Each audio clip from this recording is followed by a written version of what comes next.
സാരി തരാം, വാച്ച് തരാം, മിക്സി വാങ്ങിക്കൊണ്ടുവരാം. മക്കൾ രണ്ടും പെണ്ണാണെന്നുള്ള ചിന്ത വിടയണ്ട. VCD ഒന്ന് വാങ്ങി വെച്ചിട്ടുണ്ട്, കൊണ്ടുവരാം. വേണ്ട, നമ്മുടെ പറമ്പിന്റെ കടമിനിയും തീർന്നില്ല.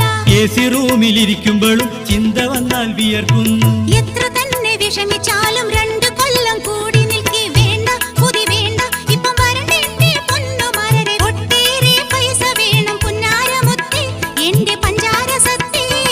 ഞാൻ വെച്ച തൈമാവ് കായ്ച്ചിട്ടുണ്ടോ? നമ്മുടെ വരിക്കയിൽ ചക്കയുണ്ടോ?